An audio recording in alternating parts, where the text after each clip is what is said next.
So I repeat, this is an integrated circuit. इस circuit के अंदर बेसिकली एक इलेक्ट्रॉनिक सर्किट है जिसमें रेजिस्टेंस भी है, इसमें आपका जो कनेक्शन है इसमें रेजिस्टेंस के साथ साथ कैपेसिटिव इफेक्ट्स भी हैं, इंडक्टिव इफेक्ट्स भी हैं, और उसको रन करने के लिए, इस चिप को एक्टिवेट करने के लिए हम कुछ इनपुट देंगे और उसके कॉरस्पॉन्डिंगली हमें आउटपुट मिलता है। और ये सिलिकॉन वेफर के ऊपर, जैसे मैंने बताया, हम कोई भी इंटीग्रेटेड सर्किट इन जनरल बनाते हैं।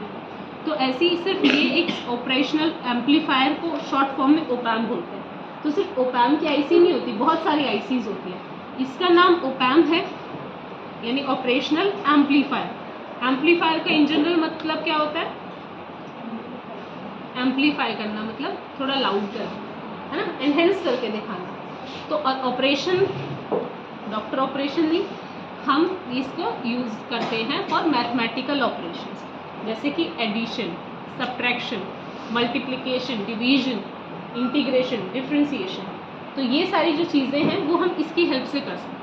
यानी अब वहाँ पे तो हम नंबर्स का करते हैं, 5 + 3 कितना हुआ, या 5 का इंटीग्रेशन करें एक्स के रिस्पेक्ट में तो वो 5x हो गया, फिर कुछ लिमिट देंगे तो आउटपुट आ गया। यहाँ पे हम इंटीग्रेशन किसका करेंगे? क्योंकि हम इलेक्ट्रॉनिक्स की बात कर रहे हैं तो हम तो इलेक्ट्रिकल सिग्नल दे रहे होंगे ना। और अब आपने देख लिया फंक्शन जनरेटर भी देखा था ना, तो सिग्नल जो है आप साइन की फॉर्म में भी दे सकते हो, आप ट्रायंगुलर वेव भी दे सकते हो और आप स्क्वायर वेव भी दे सकते हो। तो अगर साइन वेव है तो उसका इंटीग्रेशन क्या आता है? कॉस वेव आता है ना। ऐसे डिफरेंशिएशन भी कॉस की फॉर्म में आता है, कुछ एम्पलीट्यूड्स डिफरेंट होते हैं उनके, राइट।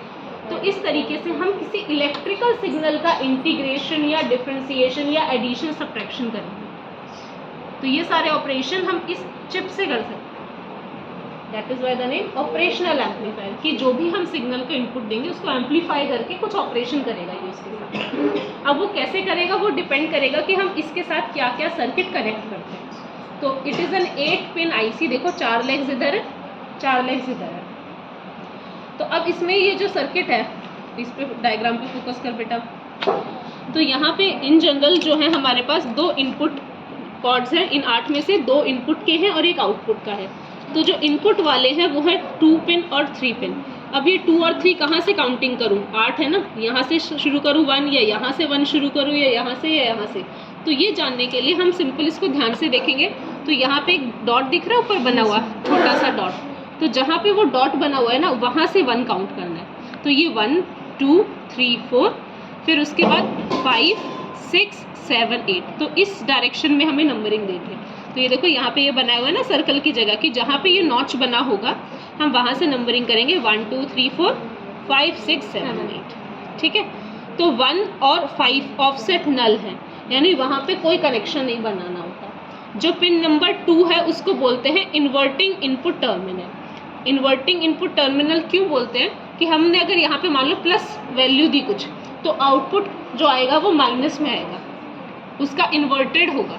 जो भी इनपुट होगा आउटपुट उसका इन्वर्टेड होगा। That is why it is called 2 is inverting input terminal, 3 is non inverting terminal. तो मान लो मैंने यहाँ पे एक कुछ सर्किट में आर वगैरह यूज़ किया, 2 पे मैंने दिया सपोज 1 वोल्ट, 3 पे मैंने दिया 5 वोल्ट।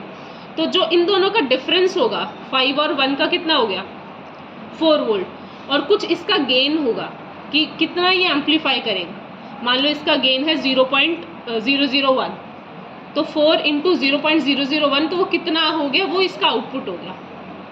वैसे इतना कम नहीं होता, ये मैं जस्ट एग्जांपल दे रही हूँ।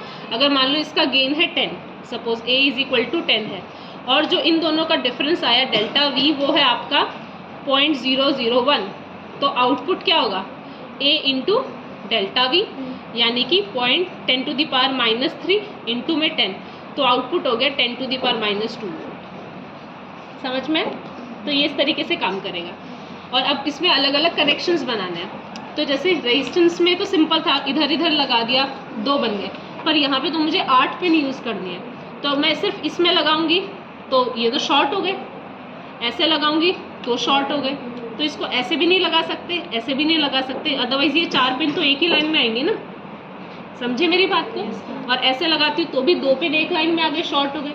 तो इसके 8 पिन को 8 अलग जगह इंसर्ट करना है मुझे। तो इसलिए कोई भी आईसी को लगाने का क्या तरीका है कि सबको अलग अलग नंबर ऑफ लाइंस मिल जाए। ये जो पार्टीशन है ना, इसका यूज़ करेंगे, क्योंकि ये दोनों तो आपस में कनेक्टेड नहीं होते। तो ये मैंने इसको ऐसे लगाया, 4 पिन्स इस वाले में, 4 पिन्स इस वाले में। तो अब ये अलग अलग हो गई, ये अलग अलग हो गई। कोई भी आईसी होगी ऐसे ही लगाओगे। कितना समझ में आ गया आईसी को लगाने का तरीका? अब हमें करना क्या है, जो आपका एक्सपेरिमेंट है वो है inverting and non inverting amplifier का फ्रीक्वेंसी रिस्पॉन्स स्टडी करना। यही है ना, सिलेबस में एक बार चेक कर लो। आउटपुट कैसे वेरी कर रहा है, आउटपुट का मतलब किससे डिसाइड हो रहा है? अभी यहाँ पे हमने देखा था आउटपुट डिपेंडेंट है ए पर, तो उसका गेन कैसे चेंज होता है विद फ्रीक्वेंसी, क्योंकि अब यहाँ पे तो हम एसी सिग्नल देंगे ना, साइन फंक्शन या कॉस फंक्शन अगर दे रहे हैं तो वो साइनसोइडल फंक्शन क्या होता है, एसी सिग्नल में आता है, डीसी तो कांस्टेंट होता है, तो साइनसोइडल में फ्रीक्वेंसी होगी। तो ये गेन कैसे वेरी करता है विद फ्रीक्वेंसी, उसको हम बोलते हैं फ्रीक्वेंसी रिस्पॉन्स। यहाँ तक समझ में आ गया? तो जब मुझे इन्वर्टिंग एम्पलीफायर को डिज़ाइन करना है तो उसका क्या सर्किट है, सिंपल, सेकंड टर्मिनल पे हमें एक रेजिस्टेंस के थ्रू इनपुट देना है। तो कॉपी दो एक बच्चा, सर्किट डायग्राम बना के समझाते हो। तो जैसे मेरे पास इसको आईसी को हम पूरा ऐसे नहीं बनाते, इसका ये छोटा सा नोटेशन है, इसी को यूज़ करते हैं हम कि ये मेरे पास है। हम यहाँ पे generally pin number 2, pin number 3 दिखाते हैं, और इसको ऑन करने के लिए जैसे यहाँ पे जो 4th टर्मिनल है, 4th लेग जो है उस पर देते हैं नेगेटिव सप्लाई, और जो इसका 7th टर्मिनल है, 7th लेग है, उस पर हम देते हैं पॉजिटिव सप्लाई। तो जो ऊपर रखी हुई थी आपने उसमें देखा था +15 -15, आपके इवन ब्रेड बोर्ड पे भी लिखा हुआ है।